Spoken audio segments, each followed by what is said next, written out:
अस्सलाम वालेकुम, कैसे हैं आप लोग। अच्छा, अब जो आज मैं टॉपिक आप लोगों को कराऊंगा उसका नाम है रेशोस। अच्छा, रेशोस है क्या बेसिकली। रेशोस एक तरीके से हमारे एनालिसिस हैं कि हमारी कंपनी ने पूरे ईयर के अंदर कैसा परफॉर्म किया है। हम डिफरेंट फिगर्स को दूसरे डिफरेंट फिगर्स से एक दूसरे के अगेंस्ट वेरीफाई करते हैं। हमारे पास कुछ अलग अलग टाइप के रेशोज़ होते हैं। जैसे फॉर एग्जांपल सबसे पहले लिक्विडिटी रेशोज़। तो लिक्विडिटी रेशोज़ से हमें ये आइडिया होता है कि हम जो है हमारी कंपनी कितनी लिक्विड है या कितनी कैश बेस्ड है। ठीक है। अच्छा, इसके बाद हमारे पास जो है वो दूसरे एसेट मैनेजमेंट रेशोज़ होते हैं कि हमारे एसेट को हम किस तरीके से यूटिलाइज़ कर रहे हैं। अच्छा, सबसे पहले हम एक बात ये भी समझेंगे कि हमारे पास जो है वो बेसिकली जो हमारी स्टेटमेंट होती है, फाइनल अकाउंट्स होते हैं हमारे पास। उनके अंदर हमारे पास दो स्टेटमेंट्स होती हैं। एक होती है इनकम स्टेटमेंट, जिसको statement of profit and loss भी कहा जाता है। तो मैं PLS लिख देता हूँ, प्रॉफिट एंड लॉस स्टेटमेंट। और दूसरी होती है हमारे पास बैलेंस शीट, जिसको हम जो है वो स्टेटमेंट ऑफ फाइनेंशियल पोजीशन भी कहते हैं। ठीक है। अच्छा, अब बैलेंस शीट के अंदर हमारे पास जो साइड्स होती हैं वो कुछ इस तरीके से होती हैं कि assets should be equal to liabilities plus capital. ठीक है। अच्छा, अब एसेट्स में आपके पास दो तरीके के एसेट्स होते हैं। एक होते हैं करंट एसेट्स और एक होते हैं फिक्स्ड एसेट्स। ठीक है। इसी तरीके से हमारे पास करंट एंड फिक्स्ड लाइबिलिटीज़ या long term short term liabilities भी होती हैं, और कैपिटल के अंदर भी अलग अलग कंडीशंस होती हैं। अच्छा, अब ये जो हमारे पास करंट एसेट होते हैं, इनके अंदर हमारे पास जो चीज़ें होती हैं, मैं इसको अब फर्दर बाइफरकेट करने जा रहा हूँ कि करंट एसेट्स हमारे पास बेसिकली ऐसे एसेट्स होते हैं जिनकी life span is less than 1 year. ठीक है। अच्छा, अब अगर ये लेस देन 1 ईयर है तो इसका मतलब यानी ये एसेट को हम 1 साल के अंदर अंदर यूज़ कर लेंगे। जैसे कैश, बैंक, रिसीवेबल, इन्वेंट्रीज। ठीक है। अच्छा, इसके अलावा प्रीपेड भी होता है, एक आध और भी हो सकता है। मतलब बस वो एसेट जिनको हम लोग 1 साल के अंदर अंदर यूज़ कर लेंगे, ये करंट एसेट है। और अगर हम 1 साल से ज़्यादा यूज़ करेंगे तो ये फिक्स्ड एसेट कहलाता है। अच्छा, अब इसके बाद हम इसी तरीके से अगर हम 1 साल के अंदर अंदर कोई लाइबिलिटी पे ऑफ करनी है तो वो शॉर्ट टर्म या करंट लाइबिलिटी कहलाती है। और दूसरी जो है, अगर 1 साल से ज़्यादा पे ऑफ करनी है तो वो हमारी जो है वो लॉन्ग टर्म लाइबिलिटी कहलाती है। ठीक है। अच्छा, ये हमारे पास लाइबिलिटी का क्राइटेरिया आ गया, ये हमारे पास एसेट्स का क्राइटेरिया आ गया। अच्छा, अब इसके बाद अब मैं इसको रेशोज़ की तरफ लेके जाता हूँ, बल्कि एक एक स्टेप और बीच में कर लेते हैं। हम इनकम स्टेटमेंट को भी बाइफरकेट साइमल्टेनियसली कर ही लेते हैं जब हम यहाँ तक पहुँचे हैं। तो इनकम स्टेटमेंट में आपके पास दो चीज़ें होती हैं मेजर। मैं मेजर की बात कर रहा हूँ। इनकम, यानी इनकम का मतलब सेल्स हुआ। इनकम नहीं लिखते बल्कि सेल्स लिख लेते हैं। सेल्स या रेवेन्यू और एक्सपेंसेस। तो हमारे पास जो सेल्स या रेवेन्यू बनता है वो इस तरीके से बनता है कि sales less cost of goods sold.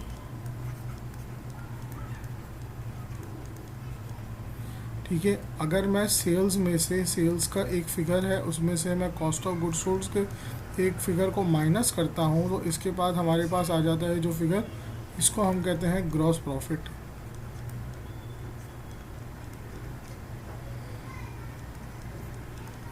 ठीक है। और फिर इसमें से हम हमारी एक्सपेंसेस माइनस करके जो भी टोटल एक्सपेंसेस होंगे वो माइनस करेंगे। एडमिन एक्सपेंस कहलाता है या ऑपरेशनल एक्सपेंस कहलाता है। तो हमारे पास जो फिगर आएगा उसे हम नेट प्रॉफिट कहते हैं, या अगर ये नेगेटिव में आ गया तो ये नेट लॉस कहलाता है। ठीक है। मेरी अगर आप पुरानी वीडियोस देख रहे हो तो मैंने इसको बहुत जो है वो वाइंड अप करने वाली तरीके से समझाया है कि इसको अभी मैं जितना लिमिटेड हो सके समझाऊं, क्योंकि हमारा टॉपिक रेशियोज़ है। तो मैं चाह रहा हूँ कि पहले मैं इनको सिर्फ हल्का सा ब्रीफ कर दूँ और फिर मैं रेशियोज़ की तरफ आ जाऊँ। अच्छा, अब मैं आता हूँ सबसे पहले लिक्विडिटी रेशियोज़ की तरफ। तो लिक्विडिटी रेशियोज़ में सबसे पहले हमारे पास जो है वो आता है, लिक्विडिटी रेशियोज़ में हमारे पास सबसे पहले आता है करंट रेशियो।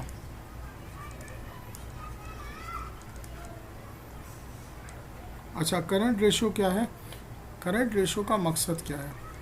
करंट रेशियो है basically current assets divided by current liabilities. ठीक है, ये रेशियो हमें ये बताता है कि हमारी पोजीशन कैसी है अगेंस्ट हमारी लायबिलिटीज़ की।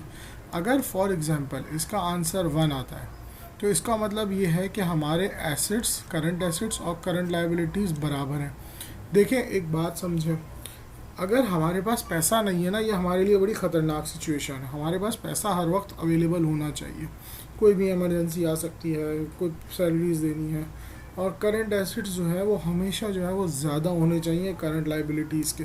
अगर फॉर एग्जांपल मैं ये कहता हूँ भाई मेरे पास करंट एसेट्स 2000 मिलियन है और मेरे पास करंट लाइबिलिटीज़ 1000 मिलियन है, तो इसका मतलब मेरी करंट एसेट्स 2 टाइम्स है, इसको मैं कहूँगा 2 टाइम्स है, सही है, अगेंस्ट हमारी करंट लाइबिलिटी। ठीक है, ये मैं एसेट को लाइबिलिटी के अगेंस्ट टेस्ट कर रहा हूँ। ठीक है, current asset against current liability, कि हम अपने करंट एसेट को किस तरीके से जल्द से जल्द पे ऑफ करने के लिए यूटिलाइज कर सकते हैं करंट लाइबिलिटी। अगर लॉन्ग टर्म लाइबिलिटी होती है ना तो वो मसला नहीं हो, अगले साल पे करना, अगले साल के अंदर पैसे आ जाएंगे, रिकवर हो जाएंगे, कोई इतना बड़ा ख़ास इशू नहीं है।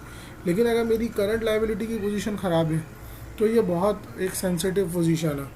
अच्छा, अब जो ये एक्सेप्टेबल रेट होता है ना, एक कहते हैं कि हाँ भाई करंट लाइबिलिटी और करंट एसेट का कितना रेशो होना चाहिए, तो इसका आंसर एटलीस्ट 4 टाइम्स होना चाहिए या 5 टाइम्स होना चाहिए, कि भाई आपके पास कम से कम 4 गुना या 5 गुना पैसा होना चाहिए अगेंस्ट आपकी लाइबिलिटी के, करंट लाइबिलिटी के।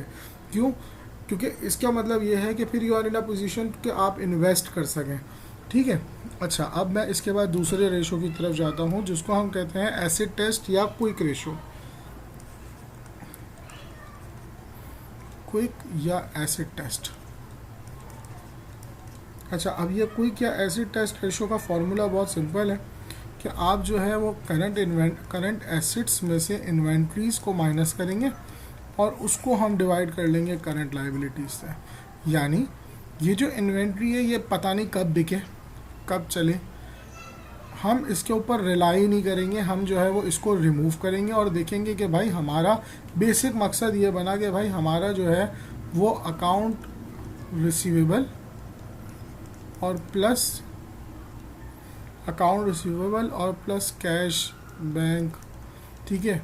अच्छा, इसके अंदर से बहुत सी कंपनीज जो है वो for the sake of checking prepaid वाले एक्सपेंसेस भी वो एसेट्स भी माइनस कर देते हैं। ठीक है। अच्छा, ये अगर मैं इस तरीके से कहूँ कि भाई उसी कंपनी के पास जिसके पास 2000 का करंट एसेट था और उसके पास 500 का करंट इन्वेंट्री था, और ये मैं अभी प्रीपेड को इग्नोर करता हूँ, तो मैं इसको अगर मैं 1000 से डिवाइड करूँगा तो आंसर आ जाएगा 1.5 टाइम्स। यानी मेरे जो ये क्विक एसेट्स हैं जिनको मैं तेज़ी से पैसों में कन्वर्ट कर सकता हूँ, ये 1.5 गुना है मेरी लाइबिलिटीज़ के। मार्केट प्रीवेलिंग रेट इसका 3 है। इसका आंसर अगर 3 या उससे अबव है तो we are in a good position. 3 से कम है, बुरा नहीं है, इतना बुरा नहीं है, लेकिन मार्केट से मतलब ये एक्सेप्टेबल लेवल से नीचे है। हमें कोशिश करनी चाहिए ऐसा कंपनी की ये इंक्रीज़ हो जाए। ठीक है। अच्छा, इसके बाद अब मैं सेकंड टाइप के रेशोज़ की तरफ आ रहा हूँ। ये दोनों मेरे जो है वो लिक्विडिटी रेशोज़ थे।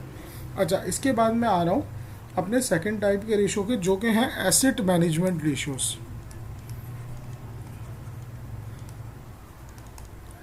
दो मैंने आपको लिक्विडिटी कराए, अब मैं एसेट मैनेजमेंट की तरफ जा रहा हूँ। एसेट मैनेजमेंट रेशियोज़ का मतलब ये है कि भाई हम अपने एसेट्स के अगेंस्ट हमारी सेल्स को टेस्ट करेंगे, और यानी अगर सेल्स को करना है तो सेल्स को करेंगे, या हम ये चेक करेंगे कि भाई अगर हमारा रिसीवेबल है तो रिसीवेबल कितने दिनों में रिकवर हो रहा है, हमारा एसेट है कोई तो हम किस तरीके से हमारा एसेट को अपने उसके क्या कहते हैं सेल्स में कन्वर्ट कर रहे हैं और कितना गुना फ़ायदा उठा रहे हैं हमारे एसेट से। तो इसके अंदर हमारे पास सबसे पहले जो है वो इन्वेंट्री टर्नओवर रेशो है। इन्वेंट्री टर्नओवर रेशो ये कहता है कि भाई हम हमारी इन्वेंट्री को सेल्स में कितने टाइम्स कन्वर्ट कर रहे हैं। ठीक है, तो हमारा इसका फॉर्मूला होता है सेल्स डिवाइडेड बाय इन्वेंट्री। ठीक है, अच्छा अब जैसे अगर हमारी सेल्स 3000 है, जो कि हम statement of profit and loss या इनकम स्टेटमेंट से लेते हैं, और हमारी इन्वेंट्री जो है वो 615 है, 615 है, और ये हम जो है वो बैलेंस शीट से लेते हैं, तो हम ये देखेंगे कि भाई ये कितना कन्वर्जन टाइम है।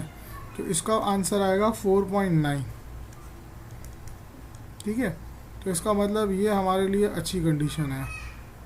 ठीक है, अच्छा भाई अब इसके बाद आगे चलते हैं, और ये हमारे पास आगे है इसके बाद डेज सेल्स आउटस्टैंडिंग,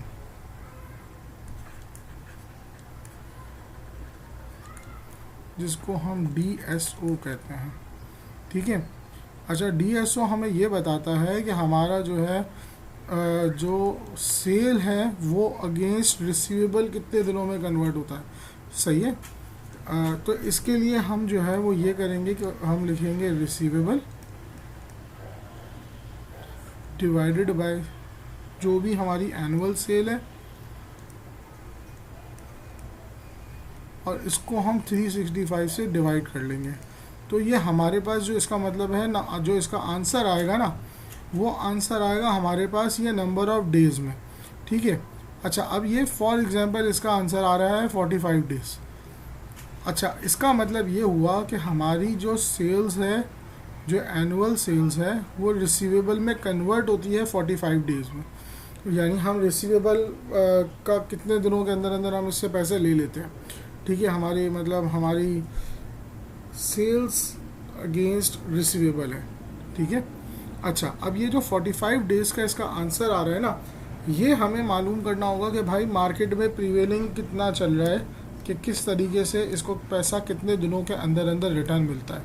अच्छा अब इसके बाद अगला हमारे पास रेशो हम ले लेते हैं, ये आसान रेशो उठा लेते हैं कुछ दो। एक तो फिक्स्ड एसेट रेशो ले लेते हैं, और दूसरा हम टोटल एसेट रेशो ले लेते हैं। और इसके फॉर्मूले ये बेसिकली ये कहता है कि भाई हम अपने एसेट को सेल के अगेंस्ट कितना टाइम कन्वर्ट कर रहे हैं। तो हम हमारा जो पैसा यूज़ कर रहे हैं भाई उसके अगेंस्ट हम कितनी सेल कर रहे हैं। फिक्स्ड एसेट का मतलब हमारे जो लॉन्ग टर्म एसेट्स हैं, वो जो हम लोगों ने एक साल लंबे लंबे पीरियड के लिए लगाए हैं, लंबे लंबे खर्चे किए हुए हैं, उसको हम कितना सेल्स के अगेंस्ट कन्वर्ट कर रहे हैं। ठीक है, तो इसका फॉर्मूला है sales divided by fixed assets, और इसका फॉर्मूला है sales divided by total asset. ठीक है, अब मैं उसी केस को आगे बढ़ा रहा हूँ। 3000 डिवाइडेड बाय 2000, और इसके अंदर मैं ले रहा हूँ 3000 नहीं, फिक्स्ड एसेट में 1000 ले लेता हूँ और टोटल एसेट में 2000। ठीक है, हाँ अब सही है। अब इसका मतलब ये है कि ये इसका आंसर आएगा 3 और इसका आंसर आएगा 1.5। ये भी टाइम्स में आंसर है, ये भी टाइम्स में आंसर है। इसका मतलब भाई मेरा जो टोटल एसेट है वो डबल हो रहा है, सेल्स में कन्वर्ट करने में हमें डबल इफेक्ट दे रहा है। और फिक्स्ड एसेट जो है वो हमारा ट्रिपल इफेक्ट दे रहा है, 3 टाइम्स इफेक्ट दे रहा है। ये डबल नहीं है, सॉरी, ये 1.5 टाइम्स इफेक्ट है कि भाई मेरा जो टोटल एसेट है उसको मैं यूज़ करके मैं सेल्स के अंदर कन्वर्ट कर रहा हूँ, 1.5 टाइम्स बेनिफिट मिल रहा है मुझे। अच्छा इसके अंदर भी मार्केट प्रीवेलिंग रेट को देखा जाता है कि वो अच्छा है या वो ख़राब है। अगर मार्केट प्रीवेलिंग रेट ही 3 है तो ये आंसर हमारे लिए बहुत अच्छा है फिक्स्ड एसेट का। हम मार्केट से एनालाइज करते हैं हमारे रेशोज़ को, जितने भी हमारे रेशोज़ होते हैं ना उनको हम मार्केट से एनालाइज करते हैं। ठीक है, अच्छा इसके बाद एक कहलाते हैं प्रॉफिटेबिलिटी रेशोज़। अच्छा प्रॉफिटेबिलिटी रेशोज़ ये बताते हैं कि आपके कितना हिस्सा जो है ना, कितना हिस्सा हमारा जो है वो हम इस्तेमाल करके और प्रॉफिट कमा रहे हैं। मतलब अब बेसिकली इसके अंदर हम कुछ भी नहीं करते,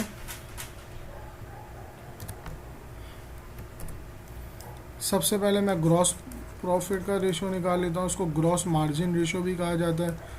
ठीक है, तो इसका फार्मूला बहुत सिंपल है। इसका फार्मूला ये है कि आपका gross profit divided by sales.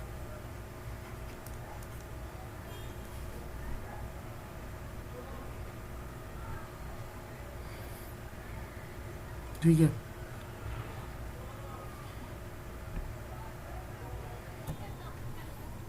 अच्छा ठीक है। अच्छा, अब इसका मतलब ये है कि भाई हमारा ग्रॉस प्रॉफिट, फॉर एग्जांपल हमारा ग्रॉस प्रॉफिट आ रहा है 50,000 और हमारी सेल थी 1 लाख, तो आंसर आया हमारा 50। ठीक है, इसको या 0.5 कह लेते हैं। ठीक है, इसको हम परसेंटेज में निकालेंगे तो 100% से मल्टीप्लाई करके 50% कहेंगे। इसका मतलब हमारा ग्रॉस प्रॉफिट जो है वो सेल्स का 50% है। अगर मैं कोई सेल 100 रुपये की करता हूँ तो मुझे जो है ना वो ग्रॉस प्रॉफिट 50 रुपये मिलता है। इसी तरह एक और होता है जिसे हम नेट मार्जिन कहते हैं। ठीक है, इसका फॉर्मूला होता है net profit divided by sales. तो अगर मेरा नेट प्रॉफिट बचा कुछ 20,000 है और हमारी सेल्स 1 लाख है, तो इसका मतलब इंटू 100%, तो इसका मतलब इसका आंसर आएगा 20%। तो मैं अगर 100 रुपये की चीज़ बेचता हूँ तो इसका मतलब मैं उस 100 रुपये में 20 रुपये नेट मार्जिन रख रहा हूँ और 50 रुपये ग्रॉस मार्जिन रख रहा हूँ। अच्छा, अगर मैं इसी तरह कॉस्ट टू सेल्स रेशो निकालता हूँ, कॉस्ट टू सेल्स, तो मैं अलग अलग टाइप के expenses, for example salary expense को डिवाइड कर लूँगा डिवाइडेड बाय सेल्स, तो मुझे ये पता चल जाएगा मेरा सेल का कितना हिस्सा सैलरी एक्सपेंस है। इसी तरीके से मल्टीप्लाई बाय 100%, ये परसेंटेज में निकाल लेंगे। इसी तरह अगर मुझे कॉस्ट ऑफ गुड्स सोल्ड निकालना है कि भाई कितना परसेंट है cost of goods divided by sales, तो मुझे ये पता चल जाएगा मेरी कॉस्ट ऑफ गुड कितना परसेंट है। तो ये मेरे पास कुछ तरीक़ेकार होते हैं, ये मैंने कुछ तरीक़ेकार बताए हैं रेशोज़ एनालिसिस करने के। मैंने 6-7 रेशोज़ करे हैं। आप लोग इसी तरीके से जो कॉस्ट टू सेल है वो आप जितने भी एक्सपेंसेस हैं उनके ऊपर सबके ऊपर अप्लाई कर सकते हैं और आप ये रिपोर्ट बना सकते हैं कि भाई हम जो है ना वो ये देख रहे हैं कि हमारे कितना परसेंट एक्सपेंस जो है वो सेल्स का, कौन सा एक्सपेंस हमारी सेल को खा रहा है। तो ये हम लोग एनालिसिस इसी तरीके से करते हैं कि हम ये देखते हैं कि हमारी कौन सी चीज़ सेल्स को रिड्यूस कर रही है, जो खर्चा सबसे बड़ा हो उसके ऊपर काम किया जाता है। अगर मुझे परचेजेस महंगी पड़ रही हैं तो मैं परचेजेस के ऊपर काम करके नेगोशिएट करूँगा, अपने ऑल्टरनेट सप्लायर्स देखूँगा। लॉजिस्टिक्स महंगी पड़ रही है, मंगाना महंगा पड़ रहा है, ऑल्टरनेट रूट्स देखूँगा कि मैं किसी और तरीके से सामान मंगा सकता हूँ, किसी और बंदे से मंगा सकता हूँ। तो ये मेरे पास रेशोज़ के थ्रू, मैं इन परसेंटाइल्स के थ्रू जो है वो अपनी पोजीशन कंपनी की चेक करता हूँ कि भाई मैं किस तरीके से डिसीजन मेकिंग में काम कर सकता हूँ। उम्मीद है आप लोगों को ये समझ आ जाएगा इंशाल्लाह। मैं नेक्स्ट वीडियो बना के और कुछ चीज़ों को एक्सप्लेन करूँगा। अल्लाह हाफिज़।